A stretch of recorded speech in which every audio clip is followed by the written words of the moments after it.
Assalamualaikum warahmatullahi wabarakatuh. Nama saya Salwa Rizkia Sulaiman dengan NIM 2014-2010-8 dari kelas PBS 3C.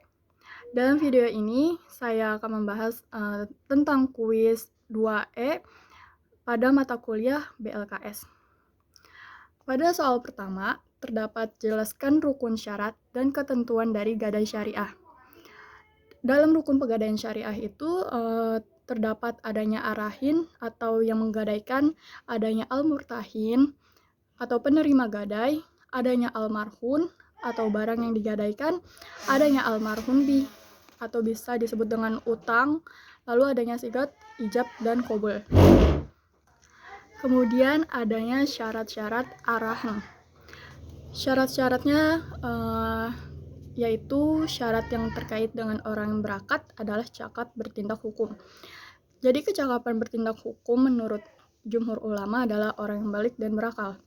Yang kedua, syarat marhun bih atau utang. Syarat dalam hal ini adalah wajib dikembalikan oleh debitor kepada kreditor. Yang ketiga, syarat marhun atau agunan.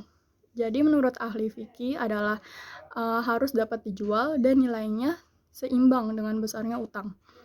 Yang keempat, arahan tidak boleh dikaitkan dengan syarat tertentu atau dikaitkan dengan masa yang akan datang, karena akad arahan itu sama dengan akad jual beli. Lalu materi yang selanjutnya itu ketentuan umum pelaksanaan arahan dalam Islam. Jadi ketentuannya itu yang pertama, kedudukan barang gadai. Selama ada di tangan pemegang gadai, maka kedudukan barang gadai hanya merupakan suatu amanat yang dipercayakan kepadanya oleh pihak penggadai. Yang kedua, pemanfaatan barang gadai. Di dalam perjanjian gadai itu tercantum ketentuan jika penggadai atau penerima gadai meminta izin untuk memanfaatkan barang gadai, maka hasilnya menjadi milik bersama. Yang ketiga, adanya resiko atas kerusakan barang gadai. Yang keempat, pemeliharaan barang gadai. Yang kelima, kategori barang gadai. Jenis barang yang bisa digadaikan sebagai jaminan adalah semua barang bergerak dan yang tak bergerak harus memenuhi syarat. Yang keenam, pembayaran atau pelunasan utang gadai.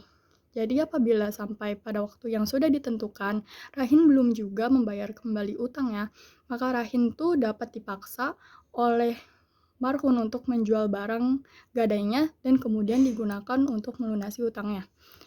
Yang terakhir, adanya prosedur pelelangan gadai.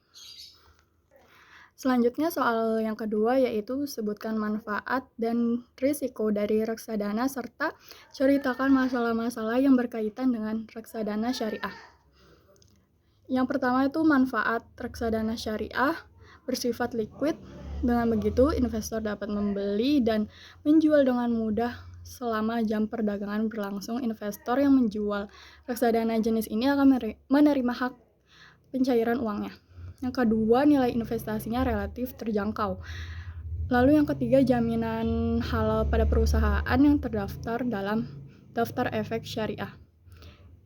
Lalu tidak adanya biaya tambahan. Yang terakhir, ada manajer investasi yang diawasi langsung oleh Dewan Pengawas Syariah.